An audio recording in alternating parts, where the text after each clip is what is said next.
बाबा साहब का संविधान बनने के बाद हम दलित नहीं हैं, हम गरीब नहीं हैं, क्योंकि आज हमारे पास कोठी बंगले हैं, गाड़ियों में हम चलते हैं, शिक्षित हैं हम, हमारे अधिकारी हैं, आज हम डीएम भी हैं, एसएसपी भी हैं, जज भी हैं।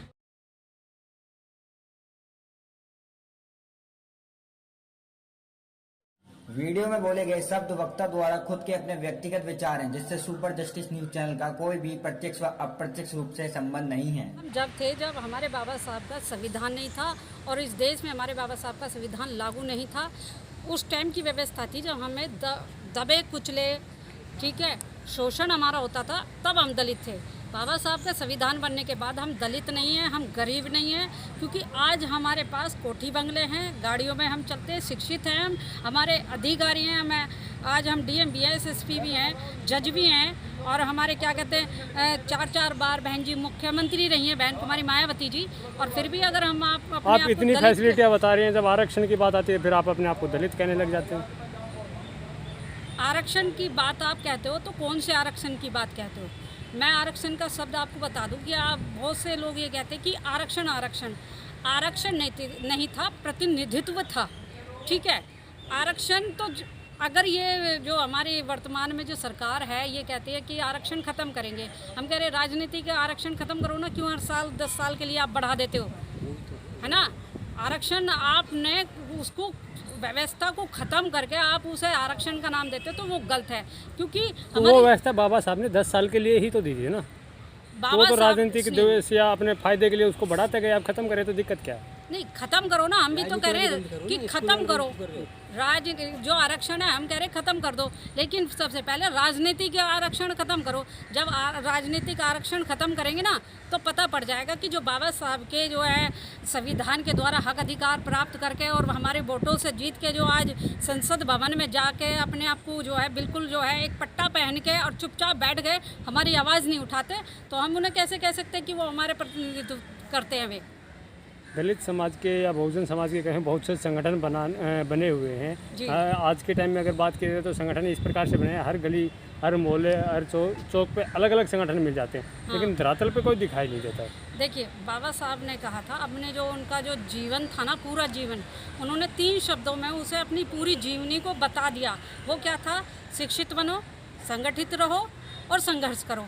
लेकिन हमारा जो समाज है उन तीनों चीज़ों पे ही आज फ्लॉप सा होता दिख रहा है। सिर्फ एक चीज़ पे थोड़ा बहुत काम हो रहा है और वो है शिक्षित होना, ठीक है। हमारे जो पूर्वज थे उन्होंने कितनी मेहनत कितनी मेहनत करी है, कौन कौन सी व्यवस्था से वो लड़ते झगड़ते आ रहे हैं। बाबा साहब के संविधान के अनुसार हक अधिकार मिल गए, लेकिन जो है शिक्षित तो हम बने, लेकिन क्या है, हम संगठित नहीं हो पाए। हमने हर मोड़ पर हर तीसरे आदमी की जेब में रखा हुआ है एक संगठन। जितने संगठन रहेंगे उतना ही हम बर्बाद रहेंगे। हम कभी भी राजनीतिक मुद्दे पे अपनी प्रतिनिधित्व कायम नहीं कर सकते, हम केवल गुलाम रह सकते हैं।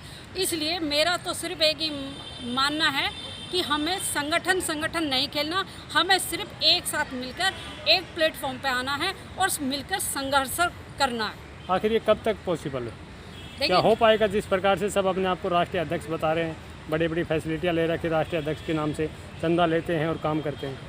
आप जिनकी बात कह रहे हो ना कि चंदा लेते हैं और चंदा लेके जो है मतलब अपना फ़ायदा देखते हैं, तो मैं बताना चाहती हूँ वो ये ज़्यादा दिन तक नहीं चलेगा, क्योंकि अब हमें वही बात है, चंदे के नाम पे कोठी बंगले गाड़ियाँ बन गई और क्या चाहिए। हाँ, क्योंकि समाज और जो है ना लोग अब जानते जा रहे हैं कि ये जो नए संगठन लेके आ रहे हैं सिर्फ अपना जो ना कमाई का धंधा बना रहे हैं और कुछ नहीं है। क्योंकि आज प्लेटफॉर्म पे हम बिल्कुल जीरो पे हैं, एक सीट का मतलब है हम जीरो पे हैं। अब हमें संगठित होने की ज़रूरत है, संगठन बनाने की ज़रूरत नहीं है। हमें ऐसे संगठन का नेतृत्व चाहिए जो हमें सबको लेके एक साथ चले और हमें राजनीतिक सत्ता तक पहुंचाने का कार्य करे। अगर हम संगठन खेलते रहेंगे तो हम जो है ना 2014 के बाद से जो पिटते आ रहे हैं ना बहुत बुरी तरह से, और 2024 में अगर यही सरकार, केंद्र की जो वर्तमान सरकार है यही आ गई ना, तो हमें अपना एहसास हो जाएगा कि हम कौन से प्लेटफॉर्म पर खड़े थे और कहाँ हम आ गए। इन संगठन के चक्कर में, इन चोरों के चक्कर में, हम सिर्फ चोरों के चक्कर में तो पड़ गए, क्योंकि हर आदमी निकाल कर देता है जी मैं इस संगठन का अध्यक्ष हूँ, और उसका मतलब क्या है कि जी अब चंदा दो, कि मैं जी समाज में लीडर बनूंगा। अरे जो हमारी लीडरशिप है हमने उसे ही कायम नहीं रखा। हमने अपने महापुरुषों के इतिहास को तो बिल्कुल जो ना पढ़ा और उसे बिल्कुल बाहर कर दिया दिमाग से। सिर्फ हम नेता जरूर बन गए, नेता बनने से काम नहीं चलेगा। बहन जी लास्ट में जानना चाहूँगा, जो तथाकथित संगठन बने हुए हैं जी वो आज के टाइम में अम्बेडकर जी की विचारधारा के लिए नए लड़के धर्म विशेष के लिए के खिलाफ ज़्यादा लड़ रहे हैं। देखिए, जब बाबा साहब ने 14 अक्टूबर 1956 में हिंदू धर्म को छोड़ के बौद्ध धर्म की दीक्षा ली थी, तो उनका एक ही मानना था कि ये जो मेरा बहुजन समाज है ये बिना धर्म के जो चल नहीं सकता। क्योंकि ये जो हमारी 4 उंगलियां हैं, पहला है हमारा ये व्यवस्थापिका कानून, मतलब ये जो हमारा व्यवस्थापिका है, जैसे हमारे सुप्रीम कोर्ट वगैरह न्याय व्यवस्था है पहला। दूसरा हमारा है जो केंद्र में जैसे हमारे व्यवस्था है प्रधानमंत्री और हमारी जो शासन व्यवस्था है इस पे हमारे कायम है। तीसरा है हमारा मीडिया, यानी चौथा खंभा जो हमारा जो है मीडिया है। और हमारा लास्ट की जो ये जो उंगली बचती है ये हमारे धार्मिक है, यानी कि हम इस उंगली के चक्कर में हम ज़्यादा फंस गए, हम धार्मिकता के तरफ बाबा साहब ने बौद्ध धर्म चाहे अपनाया हो, लेकिन उन्होंने किसी धर्म के बुराई नहीं की ना। लेकिन आज के तथाकथित जो संगठन है वो तो धर्म विशेष को टारगेट करके। सुनिए, जितना हमने उनके धर्म को छेड़ा, जितना हमने उनके धर्म को गालियां दी, उतना ही हम पिछड़ते चले गए।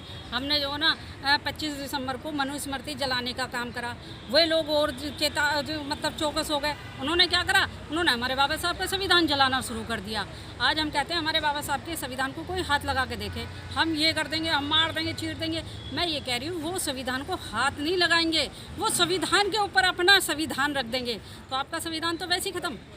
हमें उस संविधान को बचाने के लिए पहली बात तो ये कि बाबा साहब का जो एक सपना था ना 14 अक्टूबर 1956 में बाबा साहब ने जो कहा था, बौद्ध धर्म की दीक्षा जो ली थी, उन्होंने कहा था कि मुझे पता है कि एक दिन ये मेरे संविधान को नस्ते नाबूद कर देंगे, ठीक है, सारे अधिकार फिर छीन लिए जाएंगे। इसलिए बहुजन समाज अपने लोगों से उन्होंने कहा था विशेष रूप से कि आप बौद्ध धर्म ले लेना और बौद्ध धर्म पे आप रजिस्टर्ड होकर आप उस पर जब काम करोगे, उस पर पहुँच जाओगे, तो हमारे जो और बौद्धिस्ट जो कंट्रियाँ हैं ना वो हमारी मदद के लिए तुरंत आएंगी। नहीं, बौद्धिस्ट कंट्रियाँ मदद के लिए तुरंत आएंगी, लेकिन बाबा साहब ने किसी भी धर्म को गलत नहीं ठहराया था। हाँ। लेकिन आज के जो संगठन है बाबा साहब का नाम लेके दूसरे धर्मों को गलत ठहराने का काम कर रहे हैं।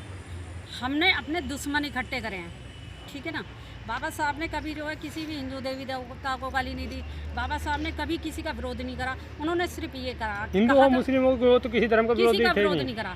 उन्होंने सिर्फ एक बात कही थी कि जो है मुझे ऐसी व्यवस्था से, ऐसे धर्म से जो मेरे को सम्मान नहीं दे सकता, मेरा मान सम्मान नहीं कर सकता, जो मेरे विचारों को नहीं मान सकता, जो मुझे अधिकार नहीं दे सकता कि मैं उनके साथ, उनके धर्म में उनके साथ बैठ सकूं, तो ऐसी व्यवस्था को मैं नहीं मानता।